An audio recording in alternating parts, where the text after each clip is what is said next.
নারদাকাণ্ডে অভিযুক্ত নেতা মন্ত্রীদের পদত্যাগ ও গ্রেপ্তারের দাবিতে হুগলির চন্দননগরে ফরওয়ার্ড ব্লকের পক্ষ থেকে এক আইন অমান্য কর্মসূচি অনুষ্ঠিত হয়ে গেল মঙ্গলবার।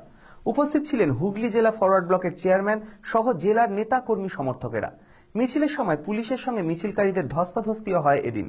মঙ্গলবার নারদাকাণ্ডে মূল অভিযুক্তদের গ্রেপ্তারের দাবিতে এক মিছিল অনুষ্ঠিত হয়ে গেল হুগলির চন্দননগরে ফরওয়ার্ড ব্লকের পক্ষ থেকে। জানা গেছে, এদিনের এই মিছিলটি চুচুড়ার খাদিনা মোড় থেকে শুরু হয়ে ঘড়ির মোড়ে শেষ হয়। অভিযোগ, ঘড়ির মোড়ে যাওয়ার পথে পুলিশ ও র্যাব বাহিনী পথ আটকায়, এমনকি পুলিশের সাথে ধস্তাধস্তি শুরু হয় মিছিলকারীদের। বিক্ষোভকারীদের মধ্যে কয়েক হাজার কর্মী সমর্থককে আটকও করা হয়, পরে অবশ্য তাদের ছেড়ে দেওয়া হয়। সূত্রের খবর, সোমবার বিকেলে সিবিআই এর পক্ষ থেকে নারদাকাণ্ডে অভিযুক্ত 13 জন তৃণমূল বিধায়ক মন্ত্রীদের বিরুদ্ধে এফআইআর করা হয়। তারপর থেকেই দিকে দিকে বিক্ষোভে ফেটে পড়ে বিরোধী দলগুলি।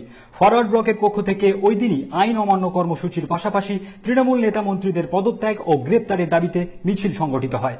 মঙ্গলবার হুগলি জেলার 4টি মহকুমার ফরওয়ার্ড ব্লকের নেতাকর্মীদের নিয়ে এই মিছিল অনুষ্ঠিত হল। এই মিছিল থেকে দাবি তোলা হয় যে নারদাকাণ্ডে অভিযুক্ত 13 জন নেতা মন্ত্রী আমলাকে অতি সত্বর পদত্যাগ করতে হবে, পদত্যাগের পর তাদের গ্রেপ্তারও করতে হবে। এদিনের মিছিলে উপস্থিত ছিলেন হুগলি জেলার ফরওয়ার্ড ব্লকের চেয়ারম্যান সুনীল সাহা সহ আরামবাগ চন্দননগরের নেতাকর্মীরা। ফরওয়ার্ড ব্লকের দাবি, তৃণমূল দল চোরের দল, কারণ শাসক দল তৃণমূলের হেভিওয়েট একঝাঁক নেতাকর্মী সারদা থেকে নারদা সমস্ত দুর্নীতিতেই অভিযুক্ত। তাদের আরো দাবি, পশ্চিমবাংলার মানুষ তৃণমূল দলকে ক্ষমতায় এনে যে ভুল করেছে তার প্রভাব প্রতি পদক্ষেপে প্রকাশ পাচ্ছে। এদিনের এই মিছিল প্রসঙ্গে হুগলি জেলা ফরওয়ার্ড ব্লকের চেয়ারম্যান সুনীল সাহা বলছেন, নারদাকাণ্ডে অভিযুক্তদের তারা কঠোর শাস্তি চান।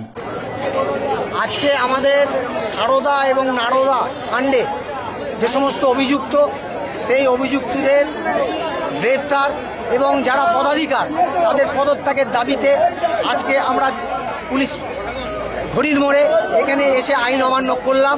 এই আইন অমান্যে 2000 জনকে পুলিশ গ্রেপ্তার করেছে এবং তারা নিঃশর্তে ছেড়ে দিয়েছে। আমাদের এই প্রতিবাদ, এই আন্দোলন আমাদের আজকের আইন অমান্য আন্দোলনের মধ্যেই সীমাবদ্ধ থাকবে না, আরো বৃহত্তর আন্দোলন আমরা যাব।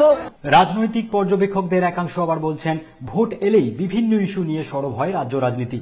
অন্য সময় সেভাবে এই দুর্নীতি প্রকাশ্যেই আসে না। সামনেই পঞ্চায়েত নির্বাচন, তাই এত ঘটনা ঘটছে।